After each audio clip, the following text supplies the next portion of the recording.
नमस्कार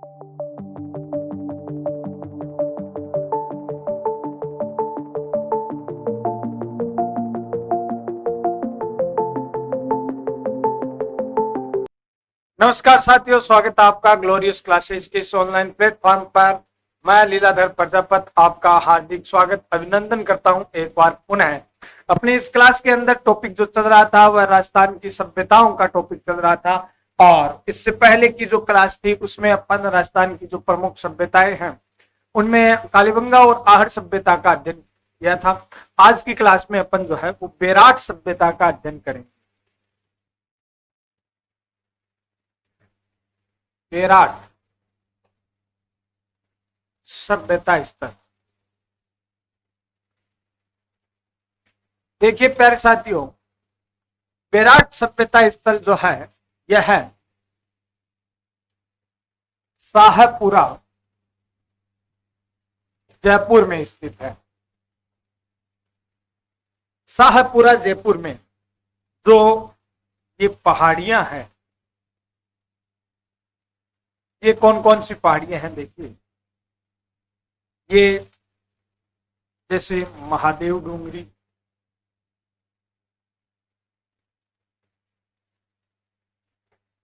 बिज्जक डूंगरी,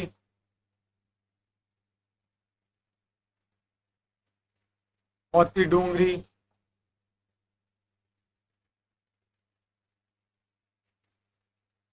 भीम डूंगरी,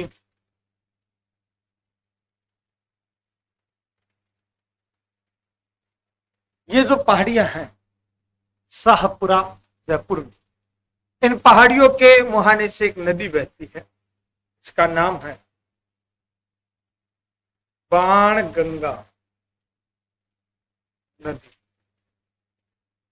तो यह जो बाणगंगा नदी है, इस बाणगंगा नदी के किनारे ये बेराट सभ्यता स्थल स्थित है। ठीक है ना। तो बेराट सभ्यता स्थल शाहपुरा जयपुर में महादेव डूंगरी, बिज्जक डूंगरी, मोती डूंगरी और भीम डूंगरी, इन पहाड़ियों के मुहाने पर बाणगंगा नदी के किनारे स्थित है, शाहपुरा जयपुर में। यह बेराट सभ्यता स्तर अलवर और जयपुर की सीमा पर स्थित होने के कारण इसे अलवर का सिंह द्वार भी कहा जाता है। बेराट सभ्यता स्थल है, इसी को क्या कहा जाता है? अलवर का सिंह द्वार भी कहा जाता है। बेराट जो सभ्यता स्थल है यह एक महाभारत कालीन सभ्यता स्थल है। प्राचीन काल में महाभारत जनपद काल के अंदर जो बेराट सभ्यता स्थल है वो करता था। यह एक महाभारत कालीन सभ्यता स्थल है, और महाभारत काल में यह मत्स्य जनपद है, इसकी राजधानी हुआ करता था। मत्स्य जनपद है, इसकी राजधानी हुआ करता था ये बेराट सभ्यता स्थल। मत्स्य जनपद के शासक थे महाराज विराट। तो विराट के द्वारा इस नगर की स्थापना विराटपुर अथवा विराट नगर नाम से की गई थी, और इसी का अपभ्रंश होकर के बन गया है शब्द बेराट। इसका अपभ्रंश होकर के शब्द बन गया है बेराट। ठीक है ना। अब देखिए, कहा जाता है कि यह जो बेराट है मत्स्य जनपद की राजधानी था, और यहीं पर महाभारत काल में जो पांडव थे उन पांडवों के द्वारा अपने 1 वर्ष के अज्ञातवास का समय बिताया गया था। पांडवों द्वारा यहीं पर अपने 1 वर्ष के अज्ञातवास का समय बिताया गया था। देखिए, हुआ ये था महाभारत के अंदर कि कौरव और पांडव जो है उनके मध्य में द्रुत क्रिया है वो हुई थी, यानी जुआ। वहां पर शकुनी मामा ने इस प्रकार से चीटिंग की कि युधिष्ठिर से सब कुछ छीन लिया। जुए में सब कुछ हार गए, यहाँ तक कि 500 भाई है वह भी जुए में अपने आप को दाव पर लगा देते हैं। द्रौपदी थी वो भी जुए में दाव लगा दी गई थी, सब कुछ हार गए। इसका बारे में आपको पता ही है, नॉलेज है। और उसके बाद में देखो ये हुआ कि कौरवों ने पांडवों को अपना दास बना करके फिर भैया 12 वर्ष का वनवास और 1 वर्ष का अज्ञातवास किया था। अज्ञातवास की शर्त ये थी कि 1 वर्ष के अज्ञातवास के दौरान पांडव जो है वह किसी को दिखाई नहीं देनी चाहिए, कोई पहचान नहीं सके ये पांडव है। अगर किसी ने पहचान लिया, हमें पता चल गया, तो फिर पुनः 12 वर्ष का वनवास और 1 वर्ष का अज्ञातवास रहेगा। तो कौरवों की ये मंशा थी कि इसी प्रकार से जो है ये वनवास में पांडव भटकते रहेंगे और हम है वो आराम से शासन करते रहेंगे, राज करते रहेंगे। अगर इन्होंने 12 वर्ष का वनवास और 1 वर्ष का ये अज्ञातवास कंप्लीट कर लिया तो ये हमसे पुनः है राज्य की मांग करेंगे, है ना। तो इस उद्देश्य से इन्होंने इसे वनवास दिया था, ये अज्ञातवास की शर्त रखी थी। तो उस दौरान छिप करके अपने विराट के क्षेत्र में ही पांडवों ने अज्ञातवास का समय बिताया था। अपने विराट के अंदर जो भीम डूंगरी है, इस भीम डूंगरी भी पर कहा जाता है कि एक भीम गोटा है जहां पर भीम ने द्रौपदी के लिए पानी निकाला था, उसके प्रमाण भी यहाँ से मिलते हैं दंत कथाओं में। और हालांकि इतिहास में दंत कथाएं जो है उनका कोई महत्व नहीं है, उनको सत्य नहीं माना जाता है, उनकी सत्यता जो है उस पर संशय बना रहता है। तो कहा जाता है पांडवों ने यहाँ पर अपने 1 वर्ष के अज्ञातवास का जो समय है वह बिताया था, ठीक है ना। अच्छा, ये देखिए विराट जो सभ्यता स्थल है इसके बारे में अपन आगे चर्चा करते हैं। विराट जो सभ्यता स्थल है ये एक महाभारत अथवा जनपद कालीन कह सकते हैं सभ्यता स्थल है।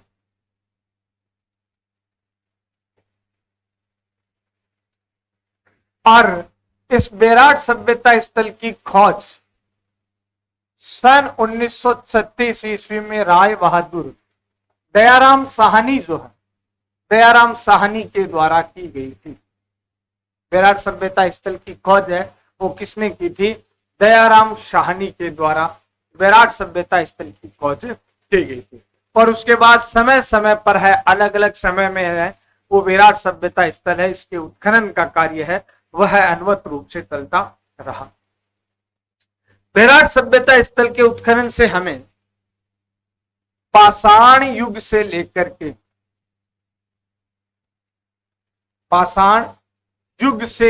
के भैया मध्य काल तक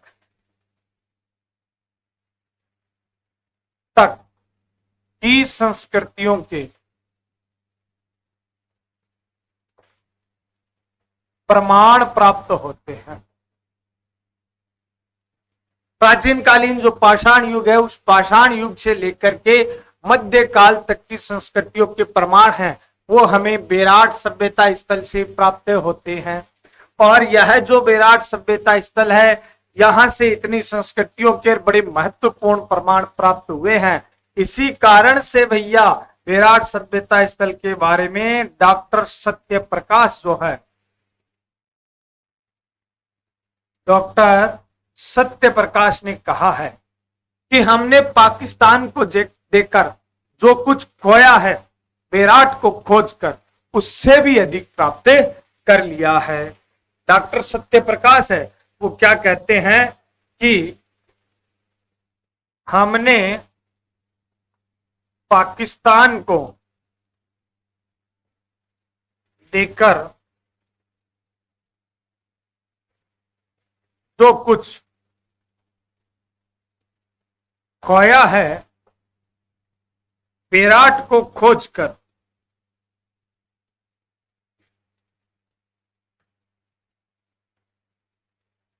उससे भी अधिक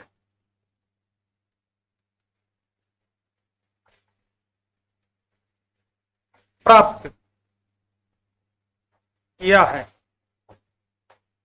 अब सवाल यह आता है कि पाकिस्तान को क्या कुछ देकर हमने खोया, क्या देकर खोया है पाकिस्तान को?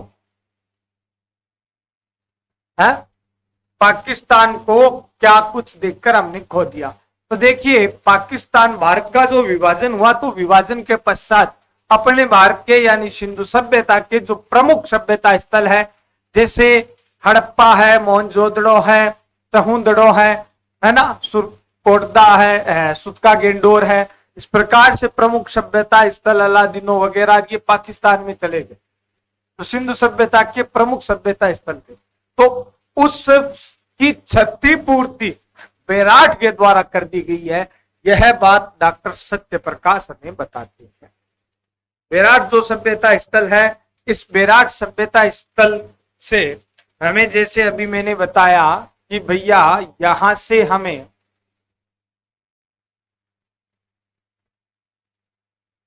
ये जो बेराट सभ्यता स्थल है, यहां से हमें पाषाण युग से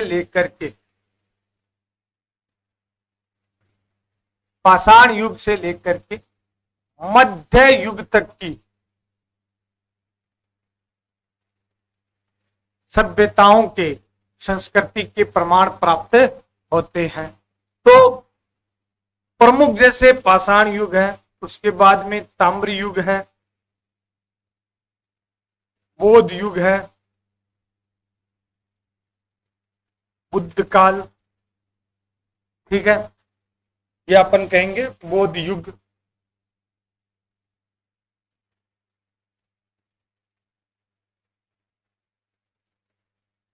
बुद्ध धर्म का, बौद्ध धर्म का वर्चस्व था जिस काल में, ठीक है। और मौर्य युग है,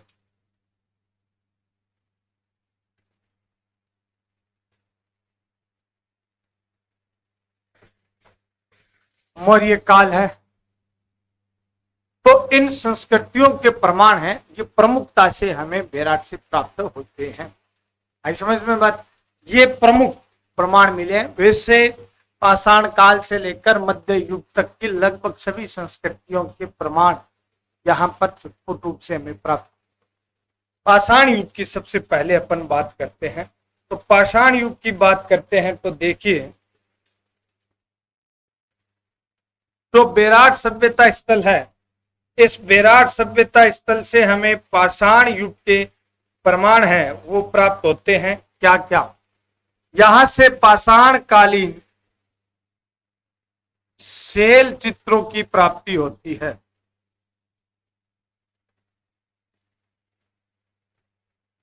बेराट से हमें पाषाण कालीन शैल चित्रों की प्राप्ति होती है, और इसी कारण बेराट को कहा जाता है पाषाण युगीन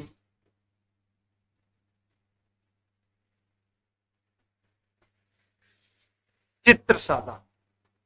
शैल चित्र का मतलब समझे ना? शैल चित्र का मतलब हो गया चट्टानों पर, चट्टानों की दीवारों पर, गुफाओं पर जो बने हुए चित्र है आदिमानव पाषाण काल के, उनको कहा जाता है शैल चित्र। रॉकवर्क पेंटिंग के नाम से भी इन्हें संबोधित किया जाता है। और यहां से पाषाण युगीन शैल चित्रों की प्राप्ति होती है। इस कारण से बेराट को कहा जाता है पाषाण कालीन चित्रशाला। दूसरा, यहां से हमें ताम्र युगीन संस्कृति के प्रमाण भी प्राप्त होते हैं। और भैया यहां से ताम्र युगीन ताम्र सामग्री की प्राप्ति होती है। परंतु सबसे महत्वपूर्ण है बौद्ध संस्कृति के प्रमाण। सबसे महत्वपूर्ण है बौद्ध संस्कृति के प्रमाण। बेराट जो है यह है बौद्ध संस्कृति का प्रमुख केंद्र रहा है। बेराट बौद्ध संस्कृति का प्रमुख केंद्र रहा है। और इसके कई प्रमाण हैं। जैसे नंबर एक चीनी यात्री आया था वेनसांग। हर्षवर्धन के समय चीनी यात्री वेनसांग जो है यह भारत आया था, और वेनसांग ने बेराट को पार यात्रा के नाम से संबोधित किया है। विराट को किस नाम से संबोधित किया है? वेनसांग ने पार यात्रा के नाम से संबोधित किया है। ध्यान रखना, पार यात्रा एग्जाम में प्रश्न आ जाता है। बेराट को वेनसांग ने किस नाम से संबोधित किया? पार यात्रा के नाम से संबोधित किया। और वेनसांग के द्वारा बेराट की यात्रा की गई थी। वेनसांग है वह स्वयं बेराट आया था, और वेनसांग ने बेराट को बौद्ध संस्कृति का केंद्र बताया है। हालांकि वेनसांग जब आया तो उस समय बेराट उजड़ चुका था। वेनसांग से पहले है वह बेराट नष्ट हो चुका था। किसने नष्ट किया ये भी अभी अपन चर्चा करेंगे। बट प्राचीन काल में वेनसांग से पहले ये बौद्ध संस्कृति का केंद्र था। इसका उल्लेख स्वयं वेनसांग ने किया है। ठीक है ना। अच्छा, वेनसांग है, इसकी यात्रा वृत्तांत है एक सीयू की, और वेनसांग ने अपने यात्रा वृत्तांत सीयू की में बेराट को पार यात्रा के नाम से संबोधित किया है, और इसे प्राचीन काल में यानी कि वेनसांग के आने से पहले बौद्ध संस्कृति का केंद्र होना बताया है।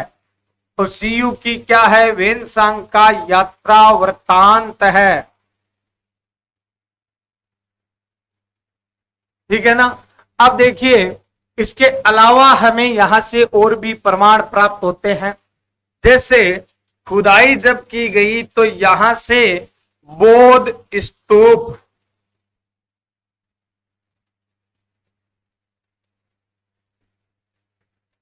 बौद्ध चैत्य विहार और बौद्ध भिक्षुकों के लिए बनी हुई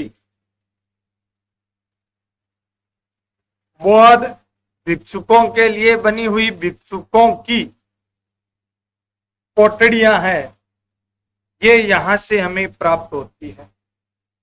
अब आप कहोगे सर जी ये बौद्ध स्तूप, ये चैत्य विहार, ये क्या चीज होती है? तो देखिए इसके बारे में थोड़ा सा मैं बता देता हूं आपको कि भैया बौद्ध भिक्षुक जिस स्थान पर निवास करते थे उस निवास स्थान को कहा जाता था विहार, और बौद्ध भिक्षुकों के द्वारा जिस स्थान पर पूजा की जाती थी उस पूजा स्थल को कहा जाता था चैत्य। पूजा स्थल को कहते थे चैत्य और निवास स्थान को कहते थे विहार। अब स्तूप क्या होता था? स्तूप है वो बौद्ध धर्म के अनुयायियों द्वारा पूजा का एक स्मारक होता था, प्रतीक चिन्ह होता था, जिसमें बौद्ध भिक्षुकों की, प्राचीन या बड़े बौद्ध भिक्षुक हैं उनकी अस्थियां, सामग्रियां वगैरह रखी जाती थी, उनकी पूजा की जाती थी। उस पर जो स्मारक बनाया जाता था उसको बोलते थे स्तूप। ये जो स्तूप है वो अर्ध अंडाकार रूप में होता था इस प्रकार से। और मौर्य काल है, उस मौर्य काल के दौरान है ईंटों से बने हुए स्तूपों का निर्माण किया जाता था। ईंटों से बने हुए जो स्तूप है उनका निर्माण किया जाता था। तो एक अंडाकार कब्र मान लो चाहे, क्योंकि स्तूप के अंदर है वो भिक्षुकों की अस्थियां वगैरह रखी जाती। इसके नीचे एक चबूतरा होता था इस प्रकार से, इसके नीचे एक चबूतरा होता है इस प्रकार से। और यह जो चबूतरा है इस चबूतरे पर ये अंडाकार स्तूप बना होता था। यहां पर स्तूप का ऊपर का जो पोर्शन होता, इसको हार्मिका कहते थे। इसके अंदर जो है वो बौद्ध भिक्षुकों की अस्थियां वगैरह रखी जाती थी, ठीक है। और इसके ऊपर, हार्मिका के ऊपर एक छड़ लगी होती जिस पर छत्र होता था, यानी बौद्ध धर्म का प्रतीक चिन्ह होता था इस प्रकार से, ठीक है। और इसके चारों तरफ है वह है एक लकड़ी की दीवार होती थी, लकड़ी की एक दीवार होती। इसमें प्रवेश करने का एक प्रवेश मार्ग होता जिसे तोरण द्वार कहते थे। और इस पर भी भैया इस प्रकार से बौद्ध धर्म का जो प्रतीक चिन्ह है उसके लगाया जाता था इसे।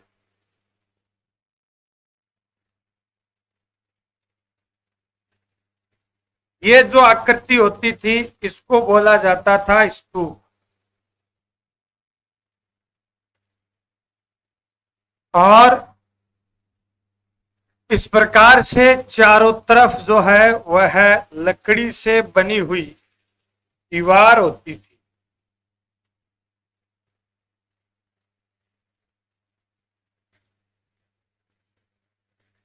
ठीक है।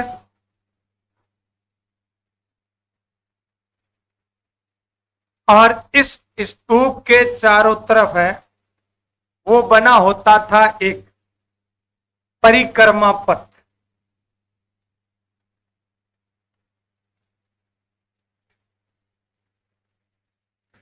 तो ऐसा होता था स्तूप, ठीक है ना। इसको स्तूप कहा जाता था और उसके प्रमाण जो है वो यहां से प्राप्त होते हैं। कोटड़िया क्या होती है? कोटड़िया जो है, कोटड़ियों का मतलब हो गया छोटा कमरा। कोटड़ियों का मतलब क्या हो गया? छोटा कमरा, यानी बौद्ध भिक्षुकों के लिए बने हुए छोटे जो कमरे होते थे उनको कहा जाता था कोटड़िया। आगे समझ में?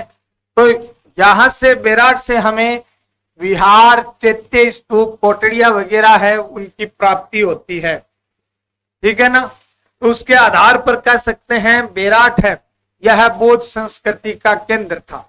अब वेनसांग और इसकी खुदाई से प्रमाण मिल गए हैं कि भैया बेराट बौद्ध संस्कृति का केंद्र था।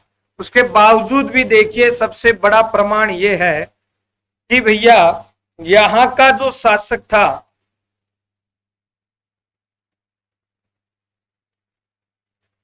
राम सिंह द्वितीय जयपुर का, राम सिंह द्वितीय जयपुर का कछवा है शासक था। तो इसके समय में किलेदार थे कीर्ता जी खंगारोत। और कीर्ता जी खंगारोत है, कीर्ता जी खंगारोत के द्वारा यहां से बेराट से हमें देखिए एक स्वर्ण मंजूषा से, स्वर्ण मंजूषा यानी कि सोने की पेटी,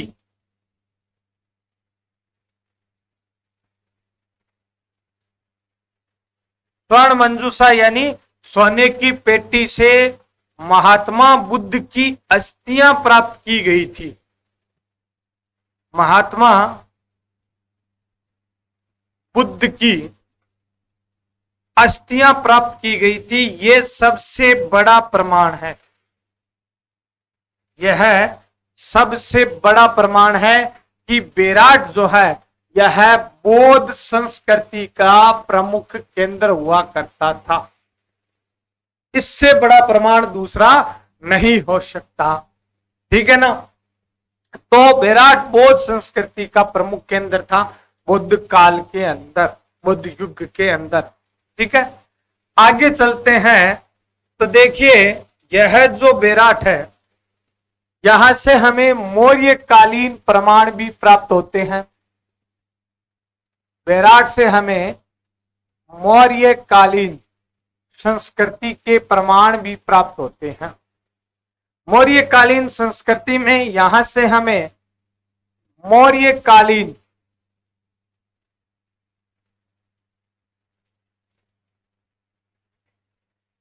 लौह सामग्री है उसकी प्राप्ति होती है। मौर्यकालीन लौह सामग्री की प्राप्ति होती है। मौर्यकालीन आहत मुद्रा जो है, आहत मुद्रा, इसको कहा जाता है पंचमारक मुद्रा, यानी कि सिक्के उसकी प्राप्ति होती है। ठीक है ना। अब ये आहत पंचमारक सिक्के कौन से होते थे सर? और ये सिक्कों पर अपन बात करते हैं मौर्य काल में जो यहां से अपने को सिक्के मिले हैं, कितने सिक्के मिले हैं उस पर अपन चर्चा करते हैं।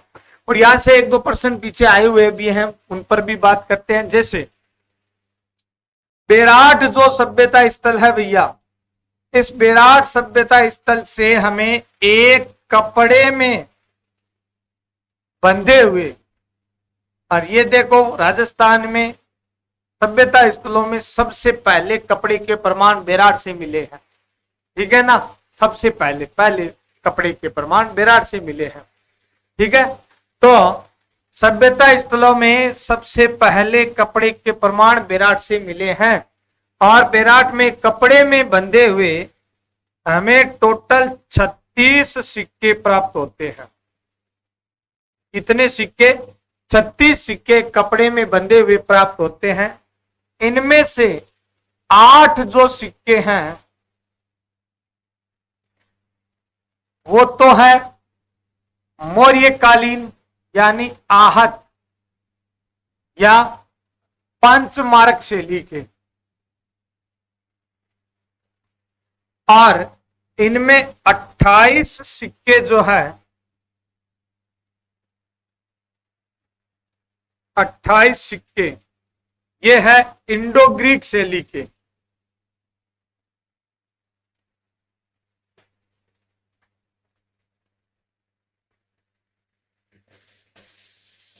अट्ठाईस सिक्के हैं इंडो ग्रीक शैली के।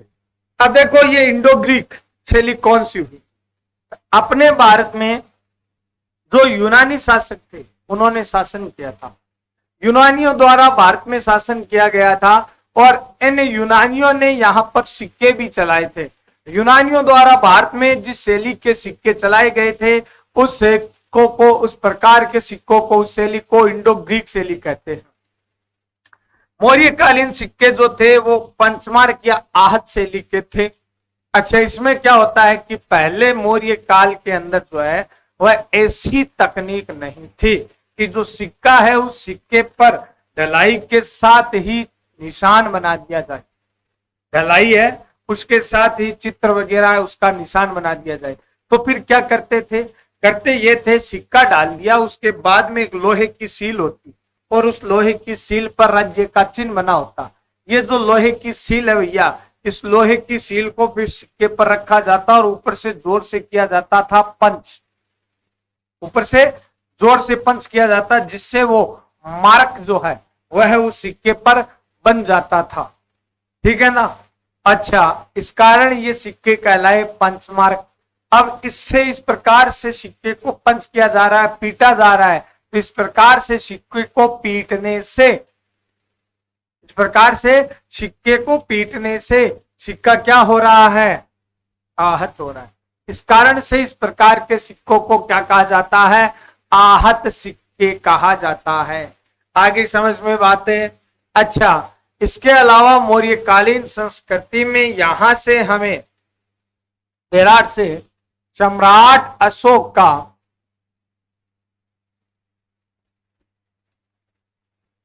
सम्राट अशोक है, इनका बाब्रू का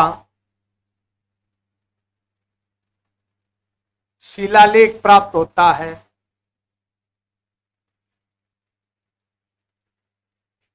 ये सबसे महत्वपूर्ण शिलालेख है और अशोक के द्वारा स्थापित शिलालेखों में सबसे प्रमुख शिलालेख है ये। अशोक ने जिन शिलालेखों की स्थापना की है उनमें सबसे प्रमुख शिलालेख है ये, है ना। तो देखिए यह जो ब्राबू का शिलालेख है, इस ब्राबू के शिलालेख में हमें क्या क्या चीजें मिली है इसके बारे में विस्तार से अपन चर्चा करते हैं। इस शिलालेख की खोज है वो सन 1836 ईस्वी में कैप्टन विलियम बार्ट द्वारा की गई, ठीक है। और यह जो ब्राबू का शिलालेख है इसकी लिपि पढ़ने का जो श्रेय है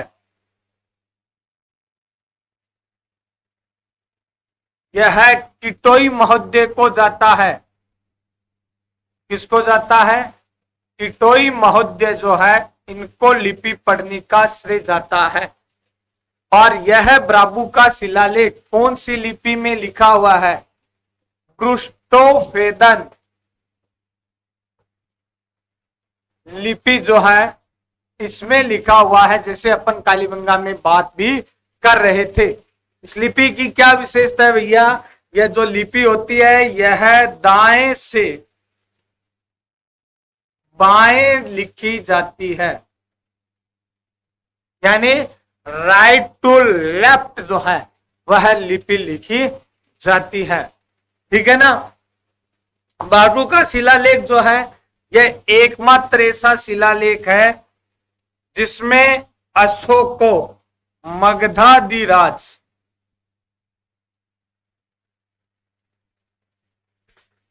कहा गया है। इस शिलालेख में अशोक को क्या कहा गया है? मगधाधिराज, यानी अशोक को मगध का राजा कहा गया है।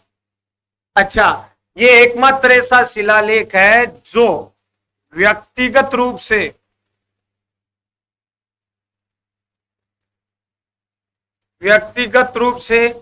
अशोक को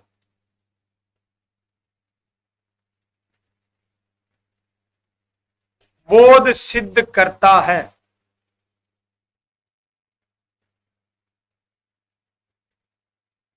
व्यक्तिगत रूप से अशोक को बोध सिद्ध करता है। कौन सा शिलालेख अशोक को व्यक्तिगत रूप से बोध सिद्ध करता है? ब्राबू का जो शिलालेख है वो अशोक को व्यक्तिगत रूप से बोध सिद्ध करता है। इसमें संघ भेद रोकने का उल्लेख किया गया है। संघ भेद रोकने का उल्लेख जो है वो इसमें किया गया है। संघ भेद का मतलब जो बौद्ध संघ है उसके विभाजन, उसके भेद, उसको रोकने के, बंटवारे के या उस दरार को रोकने के, यानी संघ में आने वाली कोई दरार है आ जाए तो उसको रोकने का उल्लेख है वो इसमें ब्राबू के शिलालेख में किया गया है। और इसमें बौद्ध धर्म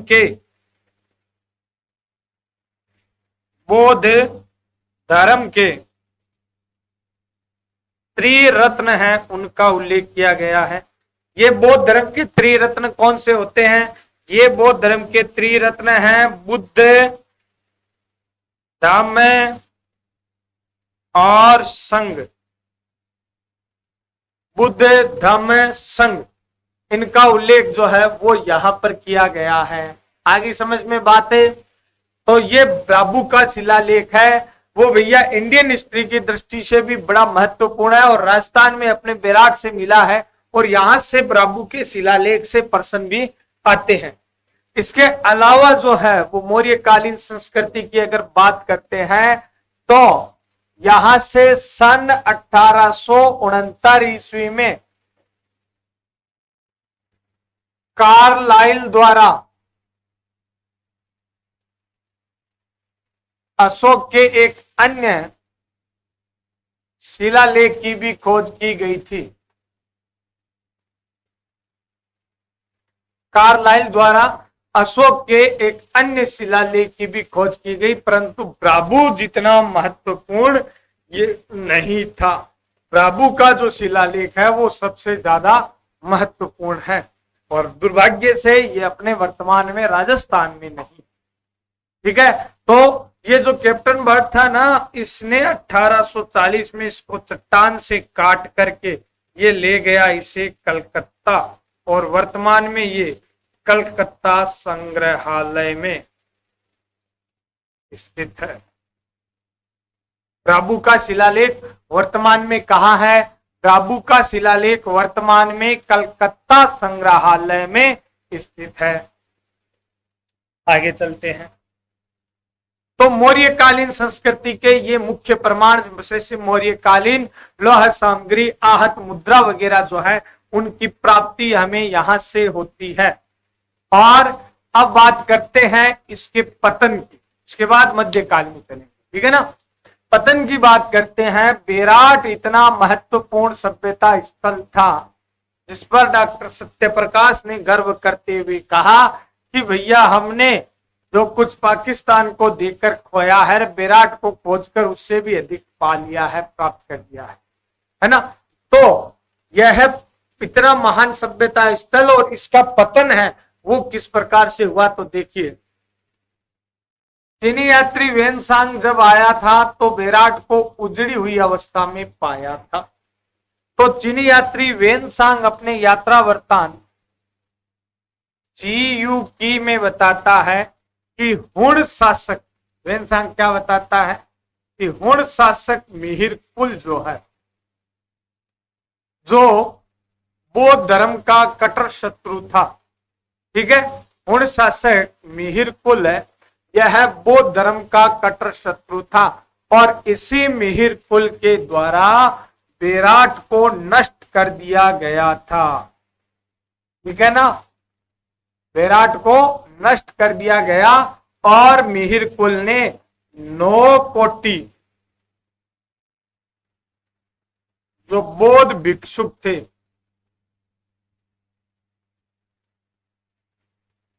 उनकी हत्या कर। 9 कोटि से यहां पर करोड़ भी बनता है, कोटि से प्रकार भी होता है। अब 9 करोड़ तो बहुत ज्यादा होते हैं, तो इस आधार पर कहा जा सकता है कि भैया 9 प्रकार के या 9 श्रेणियों के जो बौद्ध भिक्षुक थे उनकी मिहिर कुल ने हत्या कर दी, और बेराट के पतन का जो श्रेय है, इसे नष्ट करने का जो श्रेय है, वह है हुण शासक मिहिर कुल को ही जाता है।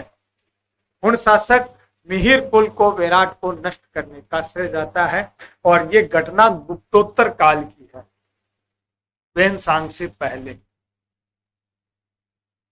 गुप्तोत्तर काल है। उस समय में ये मिहिर कुल आया था, गुप्त वंश का पतन हो गया था, उसके बाद में मिहिर कुल आया था, इस काल की है। बाकी वेनसांग जब आया उसने बेराट को उजड़ी हुई अवस्था में ही पाया था।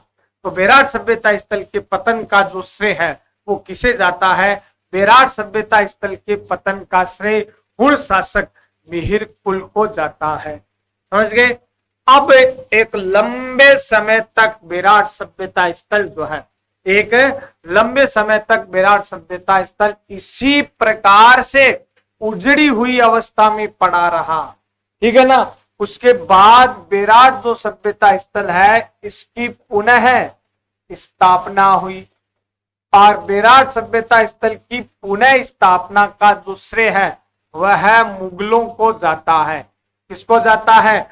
मुगलों को बेराट की पुनः स्थापना का श्रेय जाता है। मुगल बादशाह था अकबर, मुगल बादशाह था अकबर, और मुगल बादशाह अकबर के द्वारा यहां शाही महल और शाही बाग का निर्माण करवाया गया था। ठीक है ना। और अकबर के अलावा अकबर का जो नवरत्न था, कौन है? मान सिंह। अकबर के नवरत्न मान सिंह है। मान सिंह ने भी यहां पर महल का निर्माण करवाया था। तो बेराट के पतन है उस पतन की घटना गुप्तोत्तर काल की है। इसका पतन गुप्तोत्तर काल में हुआ था। और बेराट जो सभ्यता स्थल है, इस बेराट सभ्यता स्थल की पुनः स्थापना का श्रेय मुगलों को जाता है। अगर आपसे पूछ ले किस मुगल बादशाह को जाता है, तो मुगल बादशाह अकबर को इसकी पुनः स्थापना का श्रेय जाता है। तो मुगल काल जो है, इसी को अपन कहते हैं, ये मुगल काल, मुगल वंश किस काल का था? मध्य काल का था। तो इस प्रकार से बेराट सभ्यता स्थल है, यहां से हमें पाषाण युग से लेकर के मध्य युग तक की सभ्यताओं के प्रमाण प्राप्त होते हैं। ठीक है, तो आज की क्लास में अपन ने क्या देखा? बेराट सभ्यता स्थल।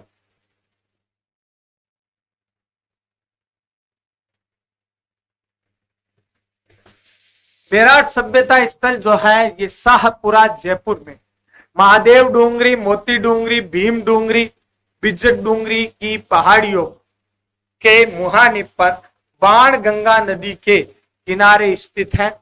बेराट सभ्यता स्थल ये शाहपुरा जयपुर में है। अलवर और जयपुर की सीमा पर स्थित होने के कारण इसे अलवर का सिंह द्वार भी कहा जाता है। बेराट सभ्यता स्थल एक महाभारत कालीन सभ्यता स्थल है। महाभारत काल में यह मत्स्य जनपद की राजधानी था, जिसकी स्थापना शासक विराट के द्वारा विराटपुर या विराट नगर नाम से की गई, जिसका अपभ्रंश होकर के शब्द बना है बेराट। यहीं पर कहा जाता है पांडवों के द्वारा अपने 1 वर्ष के अज्ञातवास का समय बिताया गया था। बेराट जो सभ्यता स्थल है, इसकी खोज 1936 में दयाराम साहनी ने की। और यहां से हमें पाषाण युग से लेकर मध्य युग तक की संस्कृतियों के प्रमाण प्राप्त होते हैं, जिस पर डॉक्टर सत्य प्रकाश ने कहा है कि हमने पाकिस्तान को जो कुछ देकर खोया है, बेराट को खोजकर उससे भी अधिक प्राप्त किया है। इसका महत्व है वो डॉक्टर सत्य प्रकाश बताते हैं। बेराट सभ्यता स्थल से पाषाण युग से लेकर मध्य युग तक की संस्कृति के प्रमाण मिले। यहां से हमें पाषाण कालीन शैल चित्रों की प्राप्ति होती है। इस कारण से बेराट को पाषाण युगीन चित्रशाला भी कहा जाता है। ताम्र युगीन ताम्र सामग्री की भी प्राप्ति है, वो बेराट से हमें होती है। यह बौद्ध संस्कृति का प्रमुख केंद्र रहा है, जिसका उल्लेख वेनसांग ने भी किया है। वेनसांग ने बेराट को पार यात्रा के नाम से संबोधित किया। किस नाम से? पार यात्रा के नाम से। और अपने यात्रा वृत्तांत सीयूकी में इसे बौद्ध संस्कृति का केंद्र बताया। यहां से बौद्ध स्तूप, चैत्य विहार और बौद्ध भिक्षुकों की कोठड़ियां भी मिली है। राम सिंह द्वितीय के समय में कीर्ताजी खंगारोत द्वारा यहां से एक स्वर्ण मंजूषा से सोने की पेटी से महात्मा बुद्ध की अस्थियां खोजी गई थी। तो इस आधार पर बेराट को बौद्ध संस्कृति का केंद्र माना जाता है। यह जो बेराट है, यहां से हमें मौर्यकालीन संस्कृति के प्रमाण मिलते हैं, जिसमें मौर्यकालीन लोहा सामग्री की प्राप्ति होती है, मौर्यकालीन आहत मुद्रा की प्राप्ति होती है। वैसे बेराट से हमें कपड़े में बंधे हुए टोटल 36 सिक्के मिले हैं। इनमें से 8 सिक्के जो है वो तो अपने आहत शैली के हैं, पंचमार्क शैली के, गुप्त काल मौर्य काल से संबंधित है। और 28 सिक्के जो है वो इंडो ग्रीक शैली के हैं। सबसे महत्वपूर्ण है, यहां से हमें सम्राट अशोक के प्राभु के शिलालेख की प्राप्ति होती है। प्राभु के शिलालेख की खोज 1836 में कैप्टन विलियम बर्ट द्वारा की गई, जिसकी लिपि है वो किटोई महोदय द्वारा पढ़ी गई थी, जो बुर्स्टोफेदन लिपि में लिखा हुआ है। इस शिलालेख में अशोक को मगधाधिराज कहा गया है। यह एकमात्र शिलालेख है जो व्यक्तिगत रूप से अशोक को बोध सिद्ध करता है। इसमें संघ भेद रोकने का उल्लेख किया गया है और बौद्ध धर्म के त्रिरत्न बुद्ध धम्म संघ का उल्लेख भी इसमें किया गया है, जो 1840 से वर्तमान में कलकत्ता संग्रहालय में स्थित है। इसके अलावा सन 1869 ईस्वी में कार्लाइल द्वारा अशोक के एक अन्य शिलालेख की खोज भी यहां से की गई थी। बेराट सभ्यता स्थल के पतन के बारे में चीनी यात्री वेनसांग बताता है कि हुण शासक मिहिर कुल, जो शैव धर्म का अनुयायी और बौद्ध धर्म का कट्टर शत्रु था। इसके द्वारा बेराट को नष्ट कर दिया गया और 9 कोटि भिक्षुकों की हत्या करवा दी गई। एक लंबे समय के उपरांत जो है वह है इसकी पुनः स्थापना मध्य युग में यानी मुगल काल में मुगलों द्वारा की गई। मुगल बादशाह अकबर ने यहाँ पर शाही महल और शाही बाग का निर्माण करवाया था। इसके अलावा उनके नवरत्न यानी जयपुर के आमेर के शासक मान सिंह ने भी यहाँ पर एक महल का निर्माण करवाया था। तो आज की क्लास में अपन ने देखा बेराट सभ्यता स्थल को। जुड़े रहिए, अब नेक्स्ट क्लास में अन्य सभ्यता स्थलों पर चर्चा करेंगे। तब तक जय हिंद,